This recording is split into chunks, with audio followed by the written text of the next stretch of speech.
Hi guys, welcome back to Predator Games. This is the second part of mine and Danny's favourite games on the PS3. So now it's Danny's turn. And, well, if you want to start, Danny, I will not say anything more. So the game I've got here, Batman Arkham City, it's very good. That's all I have to say, it's just very good. Is it the second? It's the second Arkham game. Originally, it was Arkham Asylum and Arkham City. Arkham City, I think, is the best in this series. There was Arkham City and then Arkham Origins and then Arkham Knight. Mm-hmm. But Arkham Knight and Arkham Origins I wasn't a huge fan of, but City I just think is phenomenal. I think out of every game, I think this is probably the game I've completed the most amount of times. I have completed this countless times, over and over. I keep coming back to it. I always enjoy it every single time, and I just think the story of it is brilliant. There's a lot of really good boss fights. The characters are really good. You know, playing as Batman, you know, it feels really cool when you're having big fights and stuff. And you know, some of my favourite voice actors are in it. Mark Hamill, who plays Luke Skywalker. Oh, there you go. You know what? I was just thinking that. Got to reference Star Wars. Star Wars. He plays Joker, and he's probably one of my favourite versions of Joker. My favourite voice acting Joker. Yeah, just combat's great, story's great. You know, it's quite a emotional stories, and I'm not going to spoil it, but at the end, even if it's like a Batman game, I still kind of got a bit choked up the first time I played it. I can't believe it ended like that. It's, you know, just phenomenal. Yeah. So it's aged well then as well, yeah. Yeah, I think it has aged really well. You know, it's on PS3, but then there's also the Return to Arkham bundle, which came out on the PS4, and that's got the deluxe edition of Arkham City, so you can play as Catwoman. Oh, we've got that in stock. It's in the Steelbook, isn't it? One of them's a downloadable code, isn't it? There was one bundle that came with Arkham Asylum and Arkham City just together, but then the bundle we've got has Arkham Knight in it as well. Arkham Knight is quite good, but City is definitely my favourite one. Okay.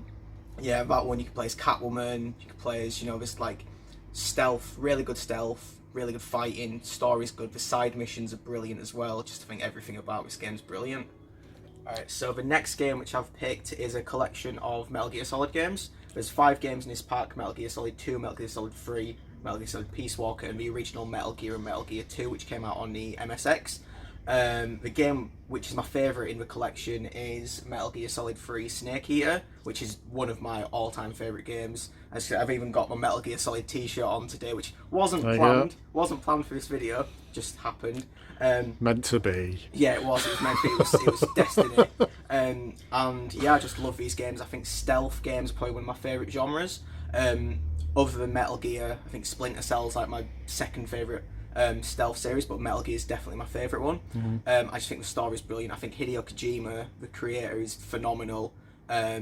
Just the way some people probably hate him. You know, he's got long cutscenes, very long cutscenes. You know, there is a guy who comes in here who has nothing good to say about him, unfortunately. It kind of hurts because I love Hideo Kojima. I just think his games are really good. There's tiny little details which I think are brilliant. I just think the story, especially for number 3, which is sort of a starting of the series, so this is chronologically the first one in the series, I just think it's brilliant. You know, the action's really good. It might not have held up control-wise nowadays. I think if you played it now, the controls are a bit off. But I think this is the best one story-wise. I think the best one gameplay-wise is probably Phantom Pain, which is a recent Metal Gear Solid 5, but definitely the story on that is a bit iffy. But yeah, I do think Metal Gear Solid 3 is brilliant. It's heavily based off of spy stuff and James Bond, that sort of stuff. And if you do complete the game, you get a tuxedo, so you do look like James Bond at times. But yeah, I just think the whole stealth genre, the characters, and you know, playing Snake, tiny little details, if you get shot, you've got to go into the options menu and cure yourself basically. So if you get bit by a snake, you'd have to inject anti-venom, that sort of stuff. It's quite small little details have quite a big part to play in it. Do you think you need to play them in order, or does it not matter? I personally don't think it matters, especially because number 3 is the first chronologically. I think it's the easiest one to get into. Okay. But yeah, the other ones which are on it, like Metal Gear Solid 2, which when it first came out caused quite a lot of controversies in the character, because when the trailer first came out, it was all Solid Snake. But then when the game came out, the first mission was Solid Snake, and then you changed to a guy called Raiden, and a lot of people were a bit iffy about that. So I think I do think my personal favourite in the collection is Snake Eater. Yeah, they're just phenomenal games. Getting 5 games for £12 basically. Yeah, and I couldn't recommend Snake Eater anymore. Okay, so the next game which I've picked for my favourite PS3 games is Uncharted 3.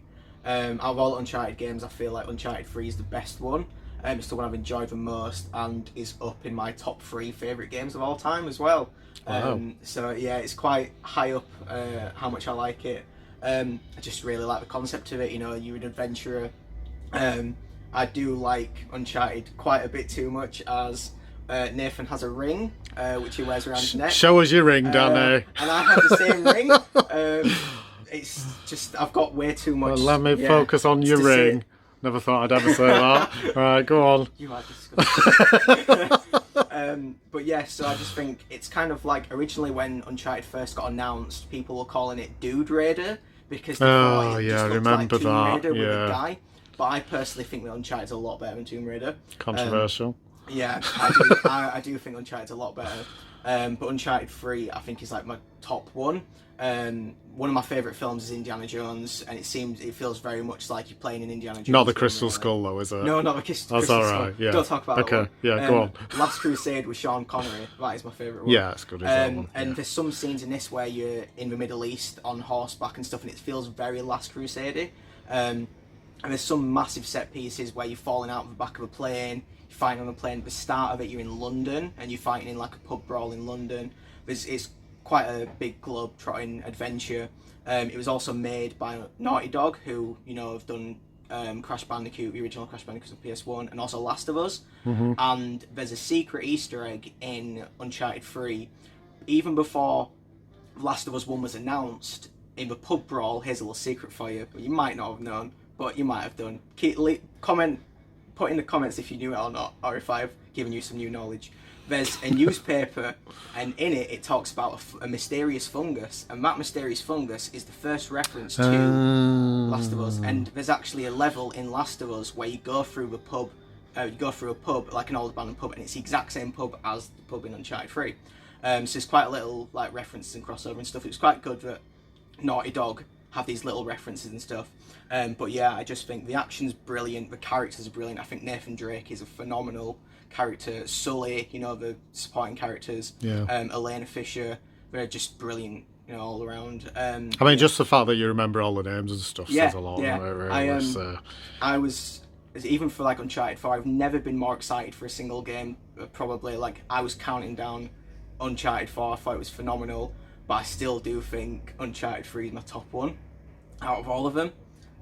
But yeah, just a phenomenal game all around. That is all of well, we're just going to do 3 games this time, but that's 3 of Danny's possible favourite games on the PS3. Yes. Yeah. Yes. Thank you for watching. Cheers, guys.